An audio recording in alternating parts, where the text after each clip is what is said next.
Okay, so hi everyone. My name is Catherine, and today we're having a webinar on trading. This webinar is a part of the trading marathon by LH Crypto, and it is mainly designed for crypto traders who are new to this crypto broker style of trading, which is close to forex trading, and to people who are just new to any trading at all. However, everyone can take part in this marathon, even if you're very new to it all and see the terminal for the first time in your life. Still win some prizes. Mhm. So today I'm going to explain some of the most basic principles of the market, the difference between different parts of market, different types of markets, and the psychology of trading and the most frequent mistakes made by inexperienced traders. hmm Let's go. Let's start with the markets. We all live in this economy and we are a part of a great clockwork. Basically, a market is any place where people come with some goods they want to sell or exchange, and where other people come with money to buy or with some goods for exchange as well. So we can exchange, I don't know, a cup of tea for €3 or for one, what is it, notebook. Um, there are a lot of buyers and sellers and exchangers, and their actions actually make prices change because it all depends on the wholesale buyers and the wholesale seller. Because it all depends on the wholesale buyers and the wholesale sellers who think some price is perfect for this type of product at some particular moment of time. Okay, got it. This is, well, roughly how crypto exchanges work, and roughly, again, how any market works, and how you explain a market to a 5-year-old, I say. No insight in that, nothing new about that. But on the international market, they're not cookies or cups, but currencies, companies' stocks, cryptocurrencies, precious metals, commodities like coffee or sugar, and so on and so on. And they're not hundreds, but hundreds of thousands. The measure for it is a lot. One standard lot is equal to 100,000 units of this trading instrument. So these are the amounts for which deals are made. And here, well, you have to accept that it's quite a great amount of stuff. And usually these are central banks and different countries and large commercial banks and big foundations and institutions and millionaires and billionaires and other big cats of the financial world. They are the players on this market.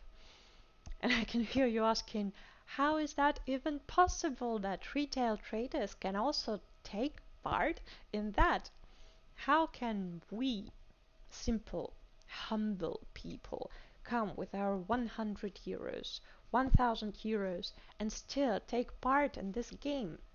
And I'm going to tell you how. This is possible thanks to brokers who act as intermediaries between the big market and small traders, retail traders, I mean. Brokers give traders access to the market by using a tool called leverage. So they increase the amount of traders' balance by scores, sometimes even by hundreds of times. Do crypto exchanges offer that? The majority of them doesn't. And by the way, this is one of the main features and advantages of LH Crypto, who helped us organize this marathon. For cryptocurrencies, they provide leverage that can reach 1 to 100. So, well, I know no other trading platforms to offer that. Next, how do they provide such high leverage? This is done with the help of margin requirement. It's a sort of insurance money for your deal. So when you open a deal, a certain amount of your funds is frozen and left as a margin, as a sort of provision guarantee for your deal. And if you win the deal, your margin is returned to you and you get the profit too. But if you lose, you can lose some part or the whole margin requirement too. But what does it give to a broker? Usually, brokers earn on commission charged for every deal, so they don't pretty much care if you win or lose. They have their share anyway, just for the opportunity to make this deal. And this commission is really, really small. Um, so so, okay, so more or less, we now know how the system works and we can see our place in it. And you know most of the terms, so when you open the trading terminal, which you will certainly do as a part of the marathon, you will be more or less familiar with what you see there, so you won't be surprised to see a whole bunch of new terms. You will know what to do. And now I think we can switch to the next part. When you come to a trading, when you open a trading terminal, you have to choose which trading assets to work with. So you pick some of them and use fundamental and technical analysis to predict the further price move up or down and how long it is going to move and what price level it is going to reach and act on that. Of course, you have to choose the instrument you know at least something about, and you have to be able to learn all the information you need for successful trading. So some figures, news, just everything. Mhm. Let's look at the assets themselves. There are several major groups: currency pairs, or forex, or foreign exchange. Second, cryptocurrencies, stock exchanges, where they trade stocks of large companies, precious metals and commodities and energies, and indices. There are basically three types that all have different conditions, that all are different in the way they are traded. So forex and cryptocurrencies are the first two, and the third group encompasses stocks, metals, energies, and goods and stuff. With forex and cryptocurrencies, you can trade round the clock. They are traded all the time, but there are peak activity periods for them when it is best to work with them. Um, Depends on the time when the particular exchange is opened, like Tokyo Exchange for Japanese yen, London Exchange for euros and British pounds, New York Exchange for US dollar, and also Asian exchanges for most of the cryptocurrencies and so on and so on. You can also you can't trade currencies on weekends with success. And if we take stock exchanges, they have even stricter time limits. So if you want to trade stocks of some American company like Google or Apple, you have to adjust your trading to the working time of these stock exchanges in America, which can be sometimes like 12 hours difference in time zones. Not very convenient. Also, they are different for the leverage they offer. The highest leverage, wait a sec. Hmm. The highest leverage is for fiat currencies, and at LH Crypto, it can reach 1 to 500. Also, one currency is different from another. The highest leverage is for the most popular, the most liquid, the most frequently traded instruments, assets like US dollar, British pound, and euro, and some more exotic currencies of some African, African or I don't know, South American countries. They have lower leverage. Next go cryptocurrencies with 1 to 100 leverage. And then goes the rest with stocks, goods and metals, and you can see all of the leverage specifications on the site, on their official site, lh-crypto.com. Well, you will see it in the descriptions to the video.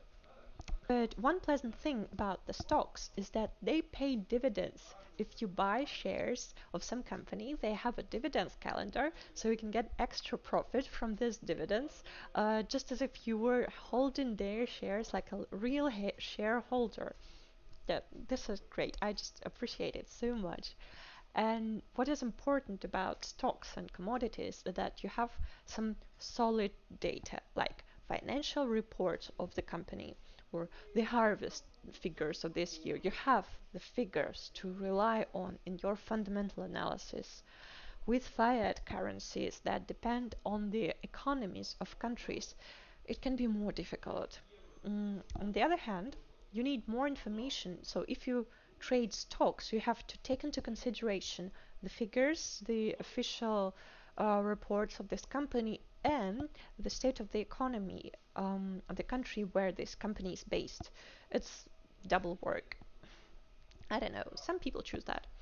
And one more thing with oh gosh, with fiat currencies and cryptocurrencies, the deals can take minutes, hours, days, less likely weeks or months. Meanwhile, with stocks, people usually go for long-term positions, so you have to know what time frames suit you best.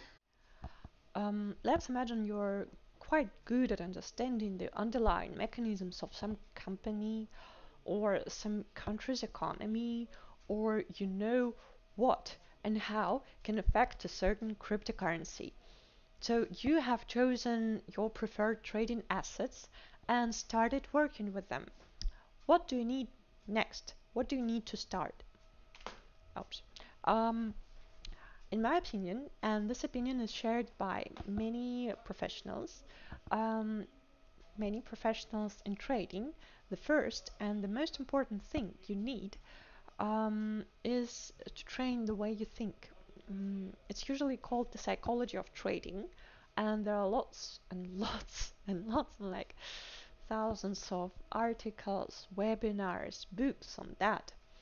Why is that so important?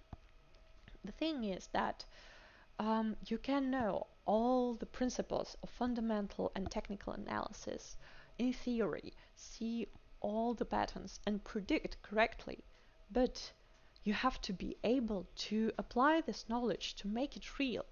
I know many people who were brilliant in their demo accounts. They showed great results, but when it came to a real account with real money, their money on it, they just couldn't make it. They blew it down in hours because they were nervous, because the responsibility of real money at stake made them so nervous that they couldn't think clear. And this is partly why some people compare trading to gambling, because of how it makes people feel. And, well, of course, because of how quickly you can lose your money. But the difference is that with gambling, it's all your luck and the theory of chances, while with trading, you can influence the result and win most of the time. And this is why you have to learn. In the following webinars of our trading terminal, of our trading marathon, we will teach you what information to look for, how to apply it, how to analyze the market. And it is necessary to train yourself to reach maximum efficiency and apply this knowledge best. Well, so one more time, so that you totally understood how important it is, you have to be able to control your emotions. You have to really reach the level of Tibetan monks, I don't know. So you have to be really emotionally stable and not let your feelings guide your actions. For me, the most inspiring story about that is this Big Short story. Remember that, well, they even made a film with Christian Bale starring.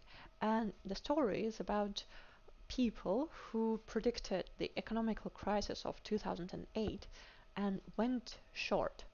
They had to keep their deals open for a long time because, well, the time of the crisis was not did not come when they expected it. And imagine how strong, well, the strong will required to see that your deal is taking more and more commission and taking your money away to stay open and still wait patiently and keep this deal open, waiting for the big explosion. And they did. And God did have they got their money. Mm, well, everyone says that market is like a living complex being. It is compiled of people, whether they work in a bank or as a retail broker or I mean trader. They are still individuals with predictable psychological patterns. The psychology of trading is mostly two sides of one coin. First, you have to understand how other people, how other traders can think, how they can react to some events. And the second side of this coin is your reaction to other people's action, how you predict the movement of the market, the movement of the majority of its traders, and how you act on it. Like they publish a fresh uh, non-farm report, the number of people employed in non-agricultural industries in the USA, which is basically one of the most important reports about the state of the US economy, which is crucial to the US dollar, one of the most important currencies in Forex. And depending on that report, traders will buy or sell USD, and you can act on that. Buy or sell with them or trade against them, just whatever you choose. And oops, why do you keep doing that? So you have to remember the key is to change and adapt all the time. Fix and improve your strategy with every mistake you make. Now we're so far from the traditional society when I plow my field as my father did, and before him my grandfather, and before him my great grandfather. It's just the success is changing and adapting all the time. And on the market, people work with each other, but at the same time, they work against each other, so you have to be one foot ahead to win. Even most experienced traders don't win 100% of their deals, but what makes them professionals is that they don't stop at that. They fail, they analyze their mistakes, improve their strategy, and go once again. I hope that at some point you will reach this level of intuition when you use your brain, elaborate a strategy, and then listen to intuition that says if it's the right time to use it or not. But it's really one of the highest levels. Um, and this is why I say that to apply all this wonderful knowledge you receive here, there, everywhere, from articles, books, our webinars, live seminars, tutoring sessions with your personal account manager. First, you have to learn how to control your stress level and not let your panic or greed rule your actions. So before we start talking about some particular cases and solutions, you have to organize your working space to show your real potential. Explore your abilities and preferences. Where do you concentrate best? Do you prefer working in an office next to other people staring into the screens, like in the picture one? Or is it better at home with your cozy sofa and relaxed light and stuff? What do you need? Extra pressure or peace and quiet? So after you answer these questions and try to work in dealing centers or co-working spaces at home, um, co-working spaces at home, you can pick the best option that suits you, that is perfect for you. Next thing to think about is time. Many people say that trading is perfect because you can choose the working hours yourself, and this is true, okay? But not exactly. So there really is no boss watching you to be on time, no timetables and fixed lunch time, no deadlines.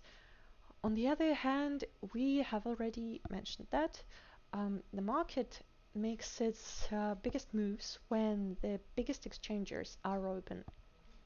Also, banks and other big financial organizations, they have their working hours, so they are most active at their usual office time for their time zone, which is different for Tokyo, London, New York. In theory, Forex works round the clock, but some assets, some currencies or stocks are most liquid and moving fastest in the working hours of the country's exchanges. So you have to adjust your schedule to that too. So the trading asset you choose will influence your working hours, but it works vice versa too. If you're a null or an early bird, if you just work better at some hours of day or night, take that into consideration. Don't force yourself to work at the time that doesn't suit you. This is not what you chose trading for, right? So evaluate when you're most effective and let it guide you. Please, please don't forget. Even if now trading is not your major priority, if you spend only 1 hour a day on trading, still, working with financial markets is like a job. It's hard work. It requires a lot of attention and a lot of analytical power, a lot of energy. And you have, don't, please don't underestimate it. You have to work and improve your skills and look for the new solutions and watch the news and just invent new strategies. Don't work when you're stressed, when you're tired, when you're sick. Just please take the responsibility of trading seriously, because even if you use someone else's advice or an indicator or an advisor, it's still you who makes the final decision. Um, well, okay, we have created a perfect setting and the time is just right. What are the most common trading mistakes we have to avoid? Mhm. Firstly, and most importantly, you have to trade with the money that you can afford to lose, that you're not afraid to lose that much. So don't put at stake your last savings, okay? Consider, well, consider it as extra income to what you already have. And why? Because if you care about your deposit too much, you can lose it very quickly. And it makes you leave deals at the slightest sign of danger. The deals that later could turn out perfectly great. So put the money you are not afraid to lose. Say 1/10 of your whole deposit or even less, I don't know. But at the same time, on the other hand, you can put too little. Technically, it is possible to trade with just 100 euros on your account, but in practice, this is just not enough sometimes. You trade slower, you lose a lot of commission on commissions, and the profit is too small comparable to your efforts. So you have to find some sort of balance between the previous meta, not working with amounts you care too much about, and still working with something that can make a difference, that can bring you profit. Mm, Next advice is it is better not to trade at the first opening hours and, well, not hours, of course, minutes of some exchanges, the biggest exchanges. And it is better not to trade during high volatility periods, right after release of some news or on holiday eve. Some traders try to use these chaotic market jumps for their benefit, But you have to be really good at it. You have to really master trading and get the intuitive feeling of the market to be able to mess up in that. Otherwise, if you're a beginner, just don't stand on the stampede's way. Just let it run in front of you and work with what is left, with a calmer, more predictable market. um, the next common mistake is failing to fall into your greed. You see that the chart is going in the right direction, just as you have predicted, and beaming with happiness and pride, you close this order successfully. Yay, success. But yes, you got the profit. But what it was it all you could squeeze out of this deal? Was it at least half of it? At least 70% of it? On the other hand, the same feeling of greed can make you hold a deal, an order open longer than you should have.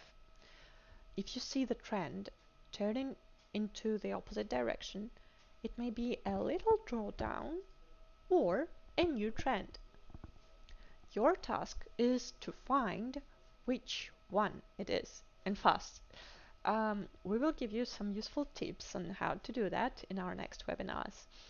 Despite what I've been saying just a minute ago, don't be afraid to leave a little bit earlier. But and the risks, so 80% of a deal is almost just as good as 100%, almost. And the risks are so much lower. Well, imagine that you have lost a deal. That's bad, but it happens all the time. What do you do next? Do you jump straight into the next deal, trying to make up for the lost money? No, no way. You sit, take a deep breath, take a break, maybe have a walk, or play with your dog, or have some tea.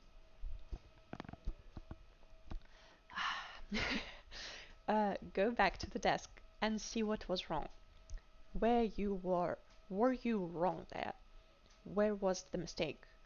Was your analysis perfect or not? Only after that, after putting some distance between you and your loss, regaining the calm mood, you can go back into the game. And now imagine another case. You have several open orders and you see that you have almost run out of margin. Which deals do you close? Instinctively, many people start with the most profitable deals, with the deals that show good results already.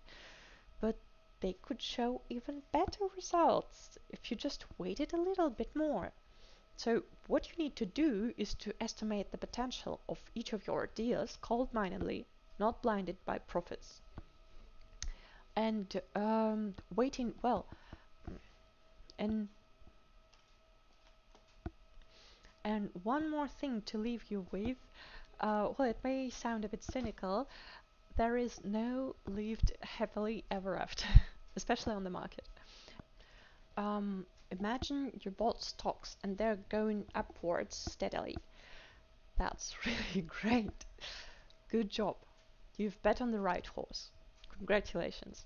But it doesn't mean you don't have to check this deal from time to time. You also have to listen to the news and keep in mind because you never know what can happen and ruin everything and blow up your deal and leave you with nothing. So keep checking it from time to time. Stay vigilant.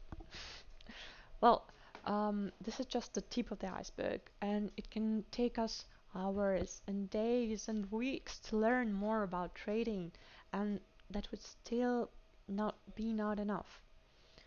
So, dear marathon participants, even when the marathon is over, don't give up on learning. You can't be a real trading without learning all the time from every mistake and every win. And actually, everything that you learn from trading will help you in your real life outside the trading terminal too. So I'll leave you with this. Goodbye, and I hope to see you on our next webinar.